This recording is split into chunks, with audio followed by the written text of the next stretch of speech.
News at 6, NDRRMC magpapatuloy sa bukas na paghahatid ng impormasyon matapos magbitiw ni Yusek Benito Ramos. Ito po ang naging pagtiyak ng palasyo. Para sa kabuuang ulat, narito si Rocky Ignacio. Rocky?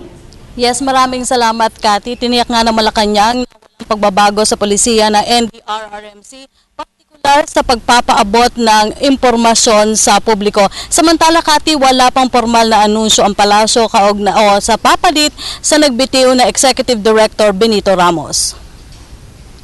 Tiniyak na Malacanang na mananatili ang pagiging bukas sa paghatid ng impormasyon ng NDRRMC. Ginawa ng palasyo ang pagtiyak sa harap ng pangamba na baka bumalik ang umano'y dating restrictive position ng NDRRMC na limitahan ang access ng media. Ito'y matapos magbitiw si NDRRMC Executive Director Benito Ramos. Nauna na ipinag-utos si Pangulong Aquino ang mabilis at madaling intindihing paghahatid impormasyon sa publiko, partikular na sa panahon ng kalamidad at iba pang pangangailangan. The Secretary Gasmin, I'm certain, will be briefing the new appointee as to how important it is to convey the information at real time to the members of media and also to the public. If you know, we already have a very consistent manner of updating media and the public. So with 24/7 social media and the means of communication, I don't think we will revert back to a very restrictive form of informing the public. Niliwanag pa ni Secretary Lacerda na wala pang naitatalagang kapalit ang Pangulo sa binakanting pwesto ni Ramos. Sa gitna na rin ito ng paglutang ng report na si Retired General Eduardo Del Rosario ang napiling kapalit ni Ramos.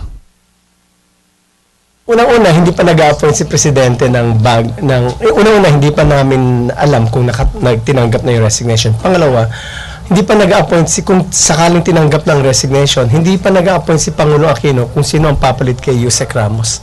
So, hindi pwede magkaroon ng turnover without a valid appointment from the appointing authority. So, wala pa.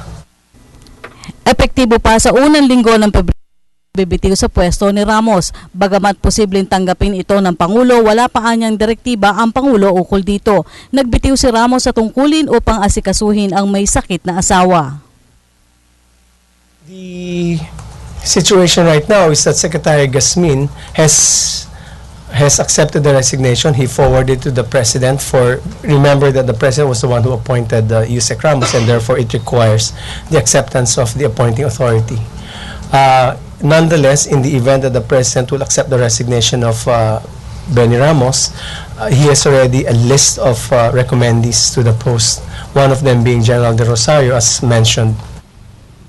Nauna na nga kinilala ng Malacanang ang epektibong pagiging katuwang ng media ng gobyerno sa pagpapaabot ng mabilis na impormasyon sa panahon ng kalamidad. At yan po ating pag-uulat mula dito sa Malacanang sa tulong ng RTVM. Ako po si Rocky Ignacio.